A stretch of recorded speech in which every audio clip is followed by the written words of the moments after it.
Welcome you back to the Davey Whitney Arena. Glad you could join us. Hopefully, we can get a really, really good crowd here on Saturday as the Florida teams roll in and the Lady Braves kept themselves in the conversation for a top 8 seed.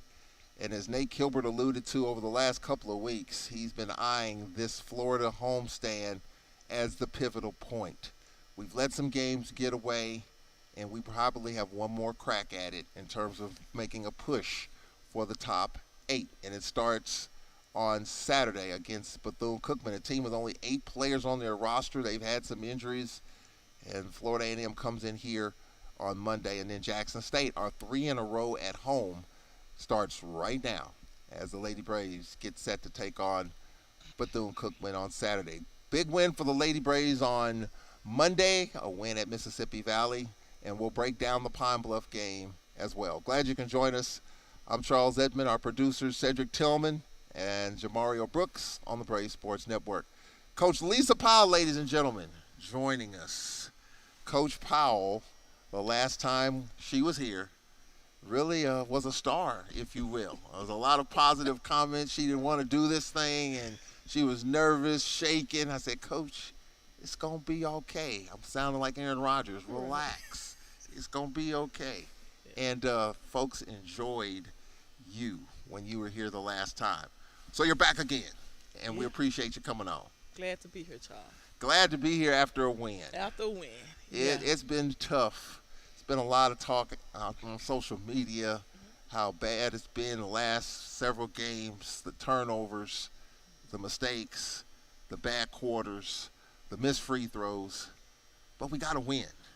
Yeah. It felt good to get a win. We'll talk about that, but just, how do you feel right now as we're in the home stretch of SWAC play? Well, that win Monday put us in a good position. Feel real good coming home from off the road with a win, and then we're at home with three game home stretch. That makes you feel good, and not just that, the girls got momentum. They're positive on the outlook of the home stretch. You always want to play at your home. And I've often wondered the attitude in the locker room, on the bus, in the restaurant. I mean, you're thinking about these games all along, but Coach was saying that it's been positive. And you're a former player here. You scored a lot of points in this gym. Okay. How positive has it been despite what the scoreboard says? Well, it's a positive. The coaches encourage the girls. Never hang your head. Keep pushing. Things going to turn around. And as you saw Monday, things turn around. The girls play together as a unit. And I always tell them that you got to share the ball. Play team. Doesn't matter who scores the ball. At the end of the day, Alcorn is going to win. And so I think they're again to see that and believe it, because you saw we had a balanced score. We had 4 players who had double digits. We had Kiara Henderson, who came off the bench and gave us a scoring outlet. So I think they're seeing that you play as a team, it's going to pay off. I'm sure that they can look. We can do this. Yeah. And we did it here at home against Texas Southern. And so we're going to have to do it, obviously, as we roll forward here at home. So let's start with the Pine Bluff game, Coach. Second best team in the league, playing them at the Harrison Complex. We led 14-7 in that first quarter, the first 6 minutes of that first quarter. We looked really good in the first 6 minutes. But then the rest of the quarter happened, and the second quarter happened. How did it kind of turn around as we led by 7 early, and then things just kind of went the other way? Well, it turned around with the turnovers.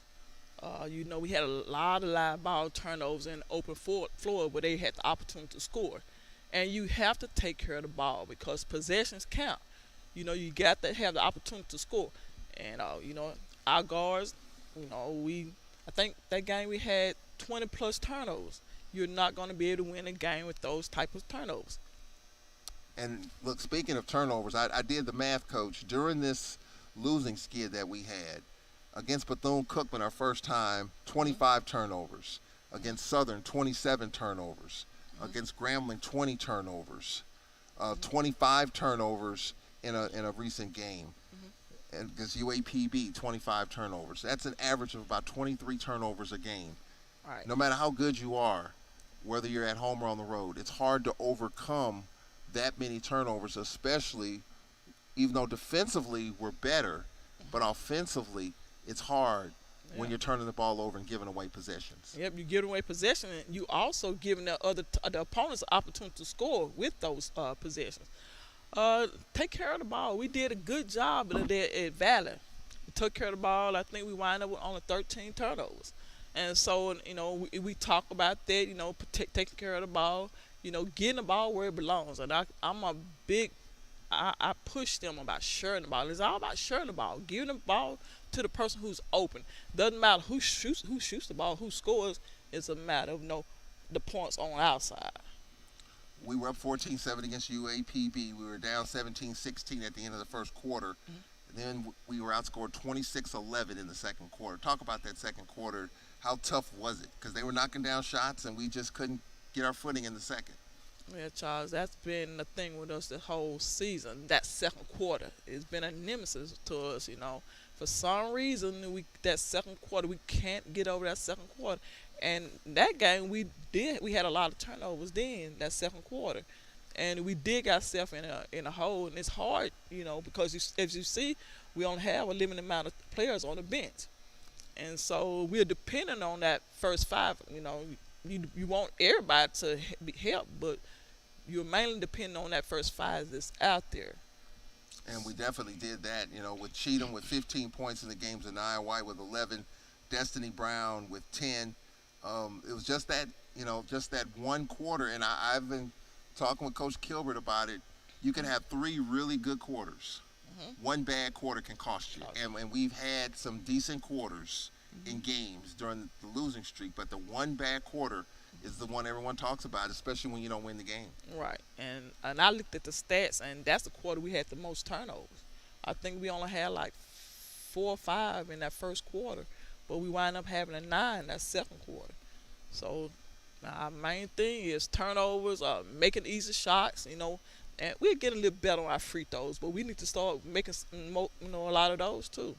When you look at UAPB, in the standings, they're the second best team in the conference. Jackson beat them the other night, so Jackson clearly is the number one seed on the women's side.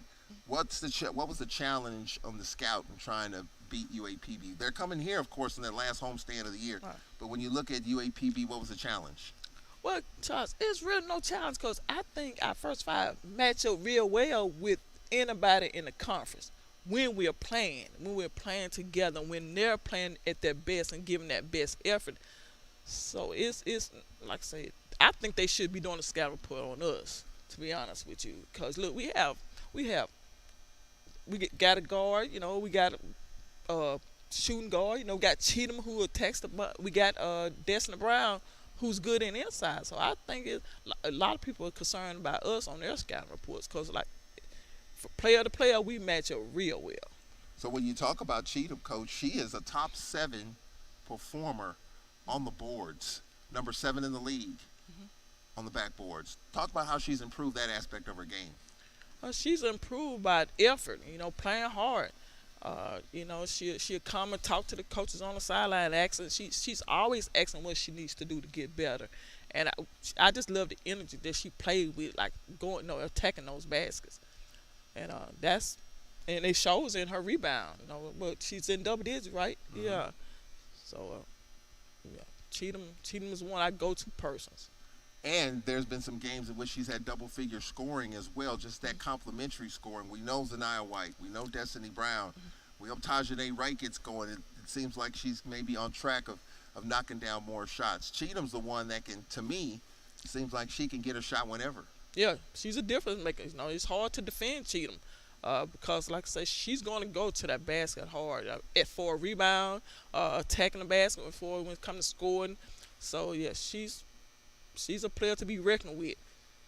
Talk about the speech after the game. That was a tough loss, obviously. One bad quarter.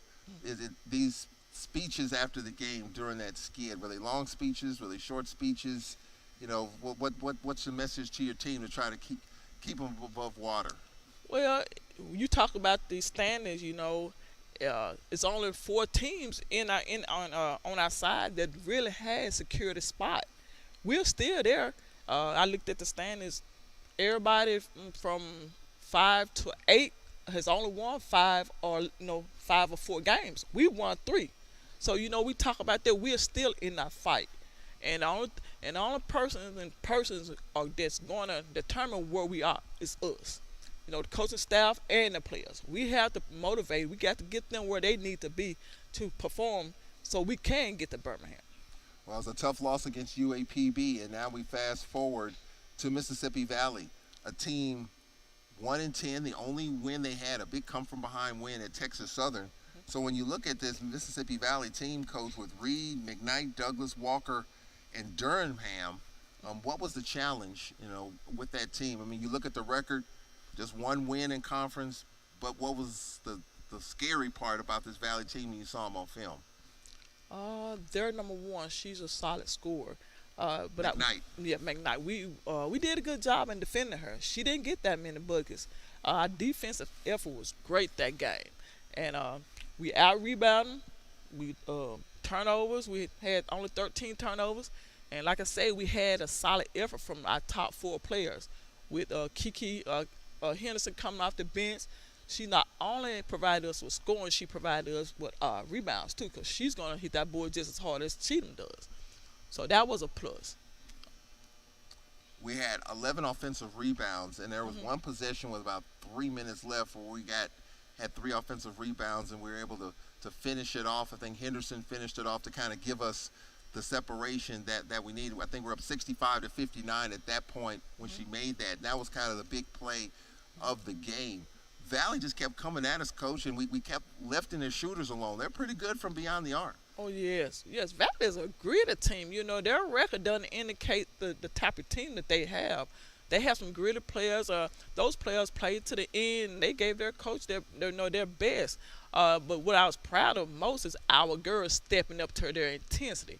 Our girls, they effort-wise, we were getting the 50-50 balls, getting on free throw line. We shot free throws real well that game. And so, I see improvement. I see improvement. Like I said, I'm going to say it again. I see improvement when we play together. And we shot the free throws well. Like I say, we hit the offensive board real well. And our defense effort was great. I mean, our girls play some good defense. Everybody go get a bucket every now and then. But our girls, overall, we play some good defense. We got to the line quite a bit against Valley. They were only 4 of 7 from the line. We were 24 of 35, so you can do the math there. Plus 28 in attempts and plus 20 in makes. So we were plus 20 from the free throw line. You're not going to lose many games when you're plus 20 makes from the line. Right. And we were struggling with free throws. Like I say, they've been working on free throws in practice. And I tell them, whatever you work on, however you work in practice, how you play in practice, that's how you go play in the game. And they have been coming in practice. We hadn't had any players that were down. They pick each other up.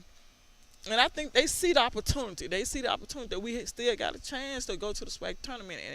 And at the end of the day, that's the ultimate goal. Because once you get to the SWAC tournament, it's open game. What's been the players' attitude amongst themselves? I mean, as coaches, you're not around them all the time.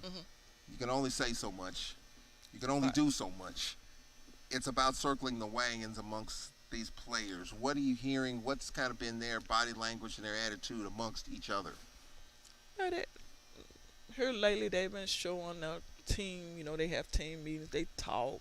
I see their attitude in the locker room. They're telling each other what they need to do, and they've learned to take constructive criticism from each other. And that's the mark of a good player, when you could take criticism not only from your coach but from your teammates.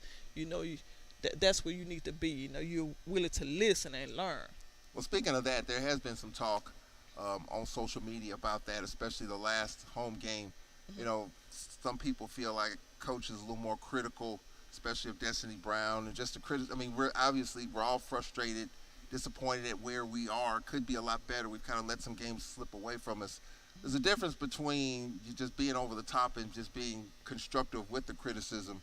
Just talk about that aspect with Coach Kilbert, because him and I talked about it the other day, and I guess if you're speaking the truth about someone's game, And if the player takes it as coaching and trying to help the player, it's not looked at that way. To talk about Coach in terms of how he deals with his team, especially when things are going south, because to me it seems like he has a very cerebral approach to it all, despite the wins and losses. He's excited, obviously, with the win like the other night. Right. Disappointed in the losses, but still trying to figure things out.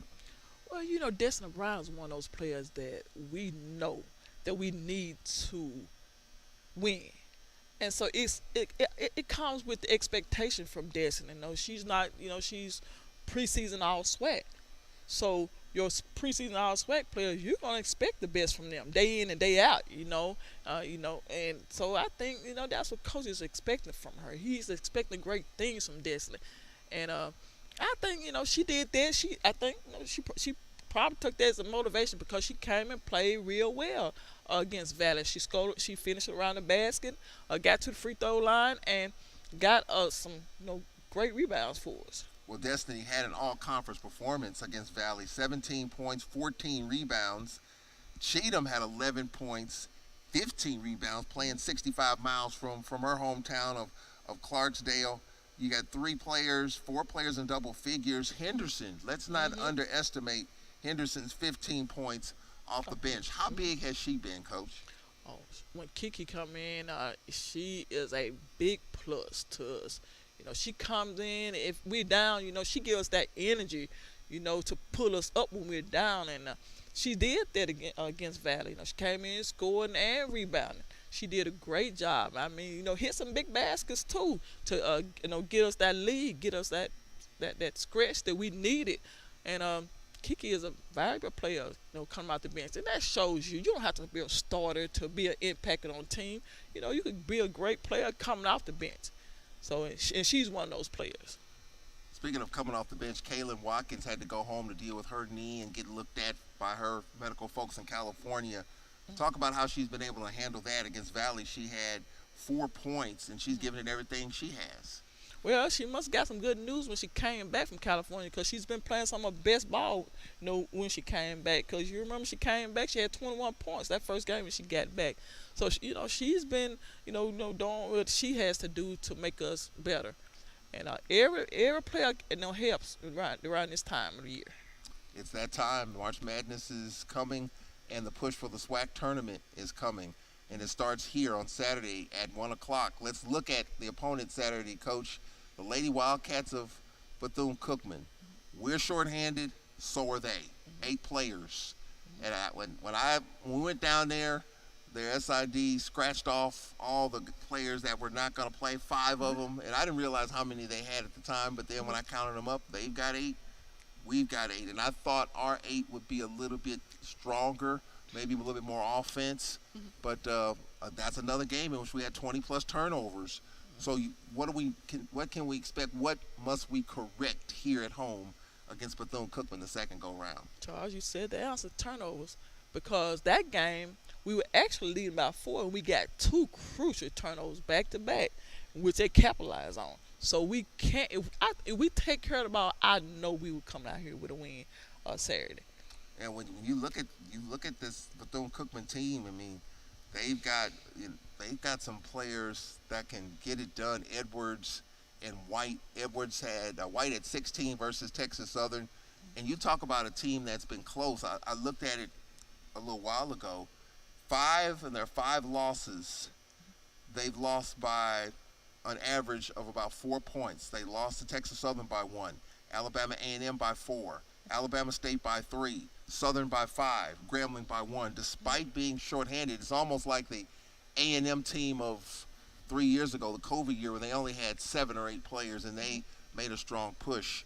This team has had some really, really close losses despite being shorthanded. Yeah, they have some real smart guards. And their guards take care of the ball well and get it where it should be. I mean, whoever's hot during their game, they're going to make sure that player get the touches that they need. So that's the difference between them and us, and they share the ball real well. They got an impact player. She's pretty good. She faces up to the basket, and you have to play good defense on her. I think Destiny did a real good job at defending her, but she still finds a way to score. So I think if we correct those problems, take care of the basket, defend the basket real well, cut down our turnovers, we'll be in the win column. And then on Monday, we've got a prolific scorer coming in here in Grizzle.